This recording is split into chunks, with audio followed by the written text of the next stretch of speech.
Hello everyone, my name is Tooways Asmal. Welcome to another episode of Two Ways to Skin a Cat, a show where we talk career experiences, entrepreneurship, and investments. The main aim is to show that there's more than one way to be successful other than just climbing the corporate ladder. Today we're live on LinkedIn and YouTube. A reminder that the show will also be available on podcast by latest tomorrow. If you are joining us live, please add a 1 to the comments. And if you're watching the recording, please drop a 2 in the comments. It's great if you can drop a 1 so that we know we're not talking to ourselves. My guest this week is Jameel Khan, chartered accountant, CIMA charter holder, and also head of projects at SAICA Enterprise Development. Jameel, thanks for joining us today. Wes, thanks to you, and thanks to the listeners for listening in. I do hope, we're not just talking to each other since we have engaged a little bit, but thanks for having me. Looks like there's comments coming through, so we know there's people watching. To jump straight into questions, tell us your story. Where have you come from? Outside of work, who is Jameel Khan? Give us that backstory. Interesting question, that Wes. I always start, when people ask me this, what's the most interesting thing, part about you throughout life? I always start with the fact that I'm a triplet. So not many people know that. But it's me. I have 2 other brothers. I started off there, just starting off there.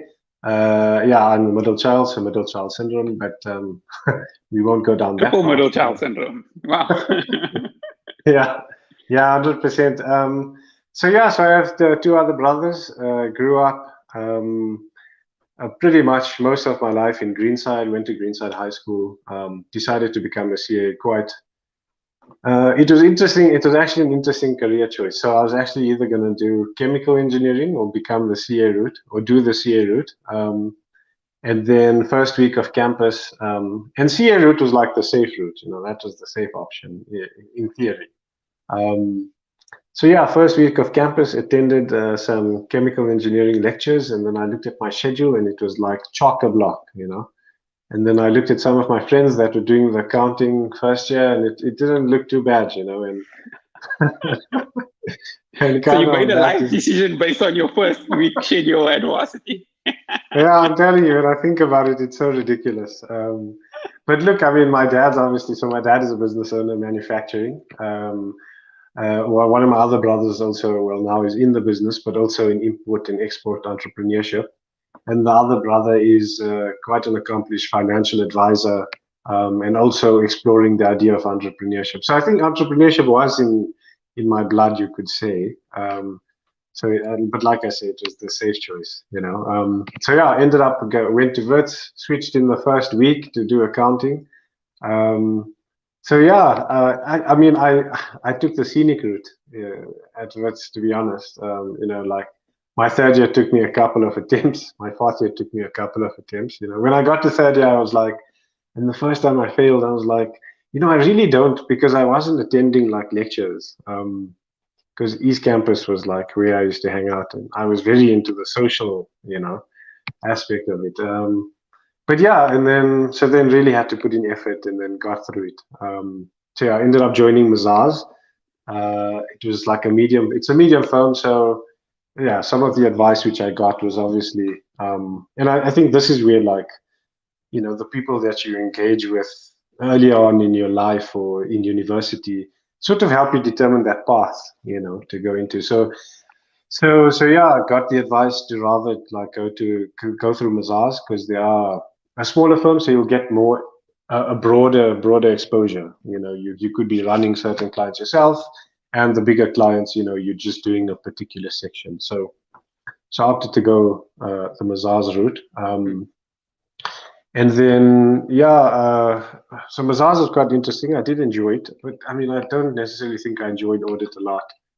But who does, I actually enjoyed more. Well, surprisingly, there are a couple of CAs which I know which love audit and stay in audit. The people who stay to partners must be loving audit. It's just not for me. Yeah. No, 100%. I totally hear you. So the audit side, but then I stayed on for a while, and then thought, like my options. I then wanted to get out of audit, so then I had 2 options. There was an option on the table to join SAICA, And then I was lucky enough to have another option on the table to join Standard Bank as internal audit. Look, I mean, the internal audit, the banking role was more lucrative. So that, that's always a consideration at that point in time. But my wife is in internal audit, so she's also a CA, and she was at FNB or in the first round group internal audit. So I said, you know what, let me do something different. And then, yeah, and please look, if I'm talking too much, just No, go for it. Go for it. So I said, you know what, let me do something different, and then I ended up joining SAICA. Well, firstly, I was like, well, like I don't really know what SAICA does. So I said it would be interesting qualifying as a CA to actually now be part of the organization. That's why we brought you on. We all want to know what SAICA does. And it's very interesting being part of SAICA because the people there are very talented. Like the people at SAICA are very knowledgeable. They're obviously first class in their space in terms of what it is they do. SAICA try to recruit the best. So, if you're a specialist in a certain area, they'll pull you in on that end. So from a technical perspective, very technical, very talented people at SAICA. And but yeah, when you engage with members, the first question they ask is, why am I paying my 7,000 to 8,000 rand? Yeah, so you get bombarded with these questions. And I mean, even my friends, when they have queries on their, it's like time to submit your CPD or time to pay your finance, they phone me, and I'm like, why phoning me? There's a finance department for this, there's a CPD department for this. So it's actually bigger than people think, SAICA. But look, my focus was specifically focused on supporting members in small and medium practices. So like your imagine it's like 1 to 5 partner firms that according to the IFAC definition, but it was mostly like the smaller guys, so your little practices that we serviced. And then recently there was an add-on to SMMEs. So yeah, I mean, and now you can imagine those members that are in practice are the ones that, because normally in corporate, your company pays for your fee, so it's like, you don't get as much, I suppose, retaliation from members, from people in corporate. But when it comes to these practices, they're the ones paying the fees. They're the ones paying the fees on behalf of their, their managers and stuff like that. So you really have to deliver and show, show value. Value, exactly. So it is very interesting. Okay. And I mean, yeah, I mean, there's a lot of. Let's park the SAICA question because I want to bring it up a little bit later. But before we get there, I actually only realized this week that you're a CA, but you're also a CIMA member. So what was the thinking behind both designations? As a CA, what are the benefits of also having that CIMA qualification? And if you're a CIMA, what's the benefit of having a CA qualification? I don't know if you can, because not a lot of people have both in South Africa. So the thinking behind it was I wanted to study a little bit further. Obviously, we don't have kids yet or anything, so why not? And I did. I think when you do go like the CA route, there's so many years of studying, and then it's like when you come out the other end, then you work, and then you sort of get into a bit of a lull for like maybe a year or two, and then I kind of missed like learning, and then I thought, so the options were, should I do an MBA? But then I thought there was this option of CIMA on the table. The first thing was, I mean, I really love strategy and management accounting. I mean, as a CA, we obviously specialized also in auditing, tax, and that. But primarily, I love doing like the costing, the budgeting, the pricing. It's just, I don't know. I like doing it in general. And strategy is always good. I also love the strategy as well. And then looking at the CIMA qualification, it's primarily focused on costing and strategy. There is elements of finance, which is also interesting in itself. So yeah, it was that, but also the other consideration was there was a chance that we may have been moving overseas. And so having the CIMA qualification, obviously, which is a UK designated thing, I imagined would have also been good to enter from that space, like the UK and stuff like that. I mean, obviously, your CA designation does hold value there, but like I said, like a two-pronged sort of thing. You can never have too many letters behind your name. At that point, that was what I thought as well. Okay. So yeah, and then I was also taking advantage of the benefit which SAICA offers to, upskill yourself. So it was, in total, it was just over like 50K, and you write one strategic level case study as a CA. So your CA route, you get exemptions for everything except your sort of final strategic case study exam. So it was relatively simple. Okay. So it's not that complete. It's not like a 7-year process or another 3-year process. Okay, I'm working. Exactly. Okay, that's interesting. So for those people thinking of CIMA, if you're already a CA, it's not that difficult. Or it's not that time consuming. It's probably difficult, but it's not that time consuming. It's not that time consuming. I'm going to be slightly controversial here, and obviously being like a CIMA member for like a year now,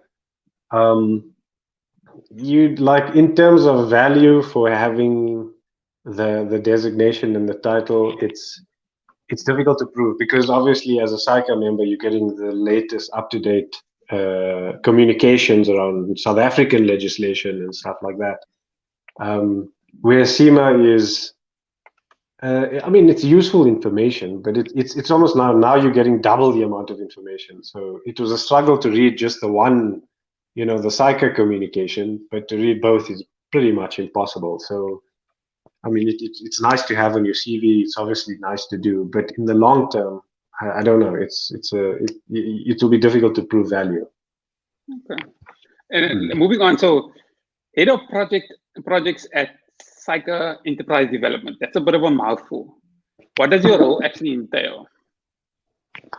Yeah, it's an interesting question. So maybe I'll take a step back because I was grateful that my role was actually created. So what happened was when I was at SAICA supporting small and medium practices and small and medium entities, one of the divisions which SAICA has is SAICA Enterprise Development, which is tied into the value. So SAICA Enterprise Development is essentially we support small and medium entities through enterprise and development funding. We support them with financial excellence, which, I'm going to be very brief in terms of explaining it. There's obviously more to the model, but we give the entities accounting, back office, tax, compliance support. A, B, we do an element of finance coaching, and then C is finance workshops, which is like your one-to-many approach, supporting. If we have a whole cohort of SMEs, we'll identify what's the biggest issue that they're facing, and we'll have like a workshop around that. So it's primarily those kind of three interventions. But the synergy behind SAICA Enterprise Development and SAICA is the elements of the model where we obviously at SAICA have access to over 10,000 members in practice of small and medium practices. And so when we go out to funders, we say, look, you're obviously partnering with us to support SMEs, but we can support SMEs around the country because we can draw from that database to find CASA practice owners that are close to those SMEs. And it's like, so the three elements itself is like the small and medium practice. So obviously we're connecting our small practitioners with more clients potentially, so they benefit from that. We also have an element which is like a graduate type program where there's a lot of accounting graduates that have like BComs but just can't find jobs. And we sort of put them through the ATSA route where we place them at the firm, and then the graduate obviously gets like a year of experience because normally our programs run for a year. And that's tied into because we want the entities to have financials at the end of the program. So it's normally about 12 months. Okay. So and then that makes sense. So it's quite a wide, it covers quite a wide ambit of things. Actually, it's not. You deal with graduates, you deal with firms, you deal with SMEs. So you get a vast experience. Yes, exactly. And so in my particular instance, so SAICA ED in running some of these workshops, they obviously reach out to SAICA main to say, if the entrepreneurs need a lesson on basic tax, it makes sense to use the SAICA tax person, to run those sessions or do those sessions. So they came to me and they said, look, would you like to do like a session on something? And I was like, yeah, cool, I'll do one on costing. And then I did like a workshop, costing, then on pricing. But Well, what really resonated with me was when I went to these sessions and did this for entrepreneurs. You know, they really see a lot of value. You know, like me as a CA, being supporting members themselves in SMPs and SMEs. Members don't really necessarily tap into that value that you can offer as a CA because they themselves are CAs. You know, so they don't, they don't necessarily need to know costing or finance or anything. But then dealing with the SMEs on the other side, you know, you have a lot of value to add as a CA, you know, and I found that more fulfilling. And as I got more involved on that end, I approached the CEO of SAICA ED to say, you know, I really enjoy this development, this entrepreneurship development space. Is there potential to move across to your team? And then at the time there wasn't, but I was kind of doing both things, well, supporting SAICA ED to an extent. And then after a while, obviously, that sort of paid off, and then a role was created. You created your role. You created your role, which is great. So just a reminder to everyone watching that if you have any questions for Jameel, please add them to the comment section, and we'll deal with them towards the end. So cool. I'm going to ask you a tricky question now. As someone who works for SAICA, you're one of the few people who have that insider's perspective on the going on inside. If there's one thing you could tell members to give them a better understanding of what or one thing you've always wanted to tell members, what would that be? Oh, that's an interesting one, Ace. Well, the one thing I always wanted to tell members was, if you're looking to get your 8,000 Rand quantified, you're never going to get there. Because realistically, you actually get a lot more value than 8,000 Rand. I mean, just off the bat, right? And this is how I thought about it. Off the bat, when I entered the workforce, if I entered a job that was, that had an X amount of budget, and somebody else entered that wasn't a CA, I was easily going to get way more than 8,000 worth than that person would have gotten in the same role. So the value attached to your CA brand is already worth more than 8,000. That's the way that I quantified it for myself. And then the second thing is to make sure that you read specific comms communication, at least. I mean, ideally you want to read all the communication from SAICA, but nobody has time for that, to be honest, right? But specific to what it is you're doing, SAICA is doing something in that area. There's somebody that's doing something in that area. So at least just read the specific comms in that area, and I think you'll see value in it. You know, just that particular thing. I think we often convince ourselves, and I mean, I'm guilty of this too, is that, it just gets marked as read later. And then, 1 week goes by, 2 weeks go by, you get like 50 different emails on what to read later. And then you end up reading specific things, and one of them is not SAICA. But then inevitably after a couple of months, you're probably thinking CPD, I should be doing more with SAICA just to get my CPD up. But then you end up reading some of these things and joining some of these sessions, and you'll actually see value come out of that once you actually do that. So yeah, pretty much that's it. That's okay. No, that's good. I mean, I agree with you. I've joined some of the knowledge cafes, and I mean, there's networking opportunities. There's opportunities to be at that forefront. So maybe if I can ask you, so I've never actually seen a role at SAICA being advertised like on LinkedIn. So let's say the young professional, the CA coming out of articles now is interested in driving the profession from within SAICA. Where do they advertise roles at SAICA? Is it a role that become available every year, or is it quite like once every few years roles become available? You mean like internally working at SAICA, or like committee type roles? Yes. Or either or. Yeah, both. Let's go both. I don't really know, to be honest. I mean, my specific role I found through Career Junction. Okay. So I mean, I imagine they would probably still be using that platform. I wasn't on or very advanced in LinkedIn at the time, so I definitely didn't apply to LinkedIn. But yeah, so that's the one. But I know the secondary part to it is there's a lot of, because SAICA engages a lot with and has a lot of committees. So there's external people coming in to add value on a particular thing. So specifically where I was in small and medium practices, we had committees. We firstly had like the district or regional sort of committees, which happened in your area almost.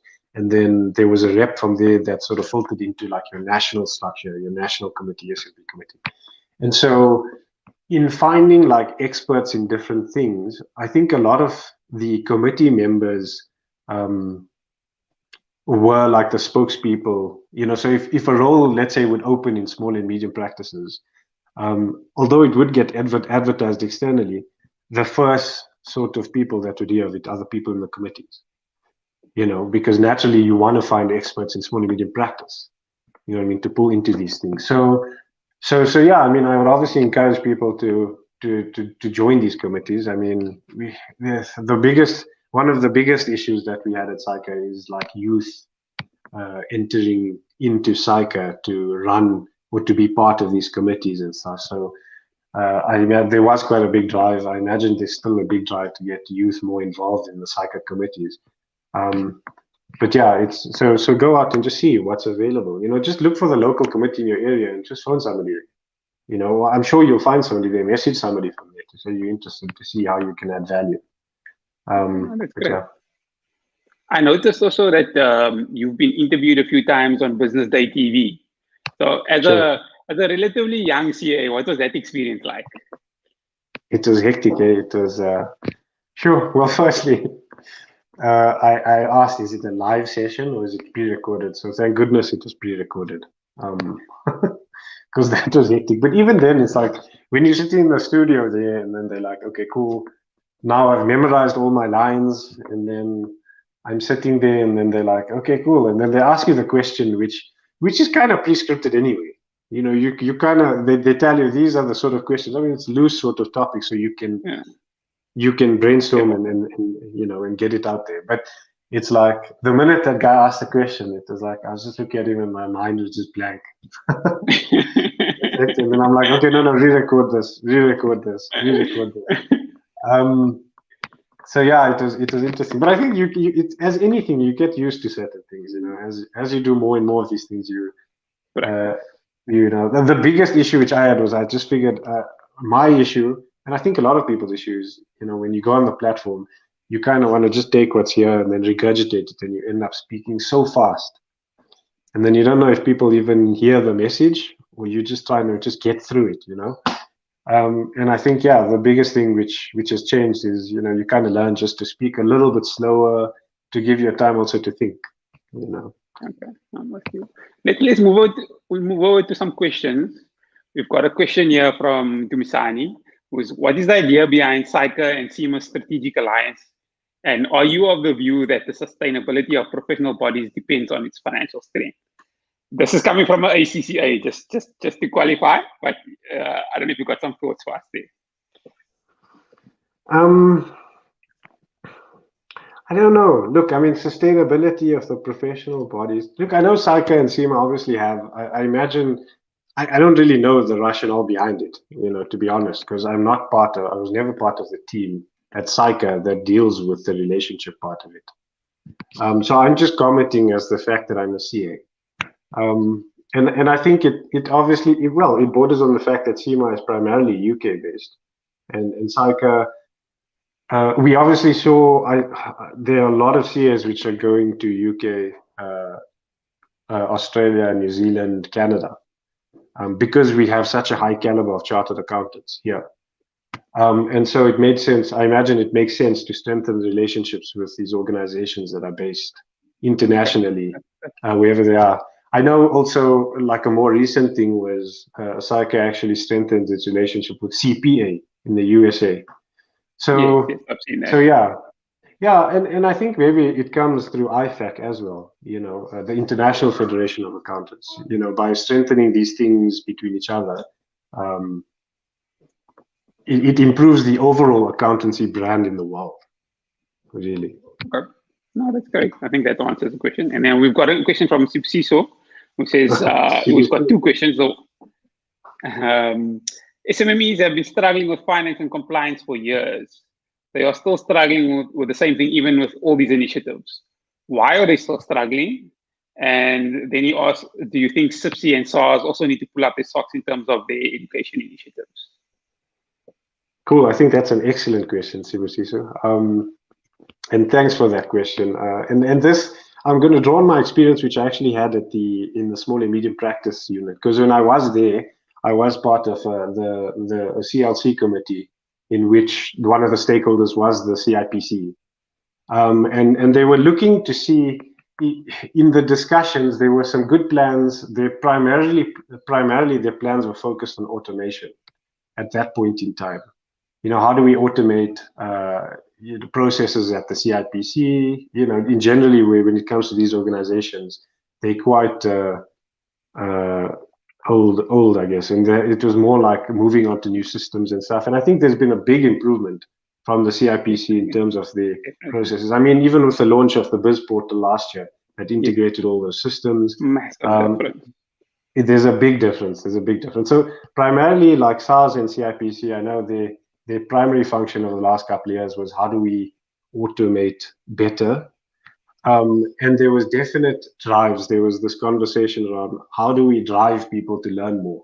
Because at this point in time, pretty much everything, anything CIPC and SARS related, people do through their accountants. And it talks. So what Sibusiso is saying is a great question, because a lot of these SMEs can't afford accountants, or they can't afford the right accountants that are in the know of what CIPC and SARS is up to. And so it's the burden, I imagine, does fall on CIPC and SARS. So I definitely agree that they need to pull their socks up somehow, because now that they've automated these things, they need the public to be more aware of how to go about doing it yourself. So lovely question, Sibusiso, and definitely think that they should pull up their socks in that regard. I know SARS, like from a perspective, like SARS need to figure out mechanisms to enable business as well, which I was involved in towards the end of last year. We had an engagement with SARS where they wanted to know some feedback from the SMEs, but it seems like we have these communication sessions, but then it just goes quiet for like long periods of time. And I don't know what's happening behind the scenes. Well, I'm hoping that they're doing something about it, but you never know with this sort of thing. And yeah, it seems like actually now the talk around what they're trying to do is actually just widen the net at SARS to not make the tax burden so heavy on the current pool of taxpayers, but to widen the net, which is I suppose a good initiative for us taxpayers, taxpaying people. We've covered all the questions from the audience. Just in terms of from your side, any last few words or anything we didn't discuss that you'd like the audience to know?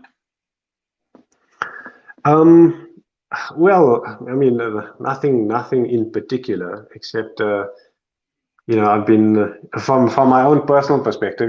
I feel like you always grow. Like maybe 2 years ago, it was like doing sessions, being interviewed, moving into this entrepreneurship space. But even in this space, it's like I'm not like an expert in a lot of the things still, and there's always opportunities to grow.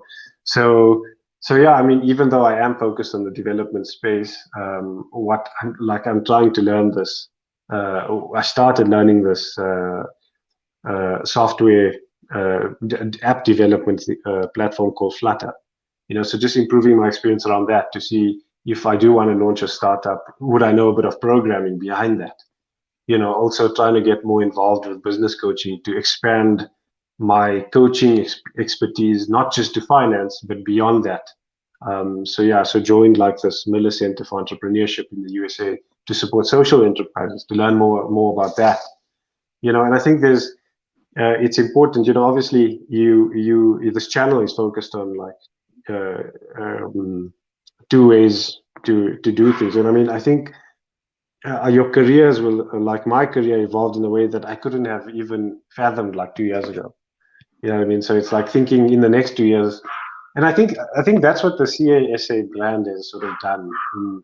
It's given me like options to decide, like not just to focus on one area, but because you got this like wide net of expertise, you can go from a startup all the way to like a corporate.